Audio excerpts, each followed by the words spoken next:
मैं करेक्शन कर देता हूँ। संविधान बचाओ इस सभा में मंच पर उपस्थित कांग्रेस पार्टी के सभी नेतागण और सामने उपस्थित सभी कार्यकर्ता, आप सभी को मेरा अभिनंदन और नमस्कार। बात संविधान की चल रही है, संविधान को बचाने की बात चल रही है, तो क्यों ना हम संविधान की चर्चा को एक सामान्य चर्चा जो हम जन में होती है उसे समझने की कोशिश करते हैं। जब राजनीति की बात आती है, चौक चौराहों पे, मोहल्लों में जब चुनाव का दौर आता है तो कॉमन मैन डिस्कशन करता है और आखिर में कहीं ना कहीं एक आक्रोश के रूप में उन बातों का परिणति इस तरफ जाती है कि राजनीति गंदी चीज है, राजनेता गंदे लोग होते हैं और राजनेता हमें कोई आटा डालने नहीं आते, ना राजनेता हमें गेहूं की गोली डालने आते। तो ये डिस्कशन हमने कई सालों से सुनते आ रहे, शायद आगे भी सुनेंगे, लेकिन कभी हमने इस पर गौर नहीं किया कि वो जो आम आदमी चौराहे पे बैठ के इतनी मजबूती के साथ ये बात कहता है अपने नेता के लिए, अपने प्रशासन के किसी भी अधिकारी के लिए कि मैं जब कमाऊंगा तभी मेरा पेट भरूंगा और मुझे इनसे कोई वास्ता नहीं है, वो ताकत कहां से आती है?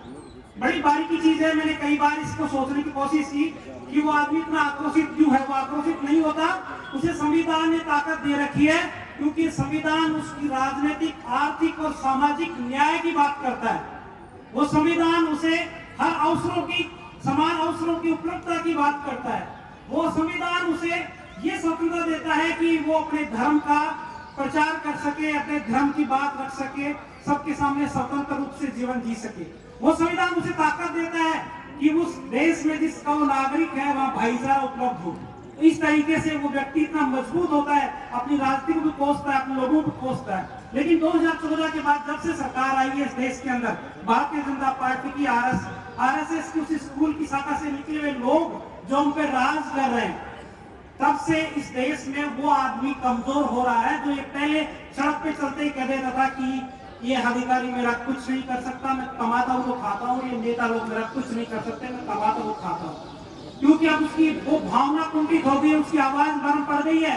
क्योंकि संविधान की जो किताब है, किसने देखी हो तो उसके पहले पेज पे प्रस्तावना लिखी है। उस प्रस्तावना के जो पहले दो शब्द हैं वो है हम भारत के लोग। उसमें सब लोग आ जाते हैं, महिला, पुरुष, गरीब, अमीर, सब लोग आ जाते हैं। लेकिन जब से 2014 से केंद्र में बीजेपी की सरकार आई है, उन्होंने हम दो और हमारे दो पे इस बात को लाके छोड़ दिया। ये भारतीय जनता पार्टी की सरकार हमें आपस में लड़ाती है, जातिगत मतभेद कराती है, 35-1 का नारा देती है, उसी जाति के खिलाफ यूपी में 35-1 का नारा देती है, उसी जाति को हरियाणा में साथ लेके 35-1 का नारा देती है। ये धार्मिक उन्माद की बात करती है, हिंदू मुसलमानों को आपस में लड़ाने की बात करती है। अगर हम देश की पिछले इतिहास में जाए तो 1947 में जब देश आजाद हो रहा था, तभी देश के मुसलमानों ने अपना राष्ट्रपिता जिन्ना नहीं चुना था, अपना राष्ट्रपिता महात्मा गांधी चुना था। जब देश आजाद हो रहा था तो धर्म के आधार पर जब वो देश बन रहे थे तो उन्होंने इस धर्म को नहीं अपनाया, उन्होंने अपनी इस मिट्टी को अपनाया जहां उसके पुरखे दफन थे, जहां उसकी भावना जुड़ी थी। तो बात तो 1947 में खत्म हो गई। आज तक इस धार्मिक उन्माद के आधार पर हमें बांटा क्यों जा रहा है? सवाल पैदा होता है।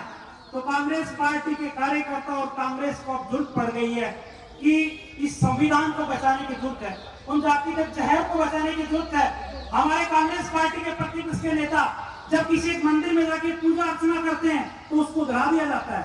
हमारे देश के पूर्व राष्ट्रपति पुरी में जाके दर्शन करते हैं, वहां पे उनके साथ अभद्र व्यवहार किया जाता है। आखिर जातिगत उन्माद कौन कर रहा है? धार्मिक उन्माद कौन कर रहा है? ये सब चीजें आपके सामने हैं। लेकिन आखिर कांग्रेस को क्यों पड़ रही है कि वो ये संविधान बचाने की बात कर रही है? आखिर राहुल गांधी को ऐसे जरूरत क्यों पड़ी कि वो कह रहे हैं कि देश में जगह जगह जाके कि कांग्रेस पार्टी का हर बब्बर से जाके संविधान की रक्षा करे? क्योंकि हम सबको पता है कि जो प्रसव पीड़ा होती है, जिसको मां जानती है, वो कोई नहीं जानता। एक माँ का बेटा कितना खराब निकल जाए, लेकिन उसे पता है कि उसे 9 महीने को पाला है तो बिगड़ ना जाए, वो बर्बाद ना हो जाए। तो कांग्रेस पार्टी को पता है कि जिस राष्ट्रीय आंदोलन के तहत इस देश का सपना देखा था हमारे फोर फादर्स ने, और इस बिगड़ते हुए इस कमजोर भारत को मजबूत किया था जवाहरलाल नेहरू की प्रथम सरकार ने। जवाहरलाल नेहरू से लेकर इंदिरा गांधी, समय का मैं खत्म करता हूँ, और आखिरी प्रधानमंत्री तक भी, मनमोहन सिंह तक भी इस देश को मजबूती देने का काम किया तो चिंता कांग्रेस को ही। अभी हमारे देश की सेना ने एक बड़ा ऑपरेशन किया है, ऑपरेशन सिंदूर। ये शेखावटी की दरा क्या बलिदान के लिए जानी जाती है। जब देश का कभी किसी से हमला रहा, वार रहा, तो यहाँ के लोगों ने अपने प्राणों की आहुति दी है। ये नमन कर शेखावटी धरती नमन के लायक है। हमारे सेना के सिपाहियों ने बामूसलत सिंदूर ऑपरेशन को कामयाब किया और देश के सामने एक तस्वीर रखी। लेकिन सवाल पैदा होता है, अभी आपने देखा होगा वो घर घर सिंदूर पहुंचाना चाह रहे थे। उन्होंने अपना फैसला वापस लेने पड़ा, क्योंकि उन्हें पता ही नहीं सिंदूर की कीमत क्या होती है। हम एक डायलॉग सुनते हैं कि एक चुटकी में सिंदूर की कीमत तुम क्या जानो। जब देश में अंग्रेजों का राज था तो गुजरात का एक आदमी जो बाहर से पढ़ लिख के आया था, उसने उस संघर्ष में अपने सिंदूर को अपने साथ रखा, कस्तूरबा बापू, और उसकी आंखों के सामने उस संघर्ष में उनकी मौत हुई।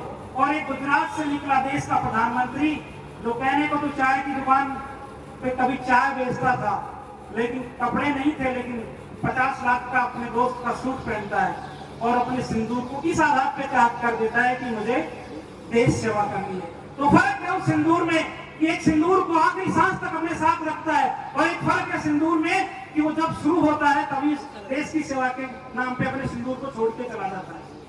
ये आज कांग्रेस पार्टी के सामने एक बड़ा विचित्र समय आ गया है कि हमारी संविधान पे हर तरह का खतरा मंडरा रहा है, हर तरीके से खतरा मंडरा रहा है।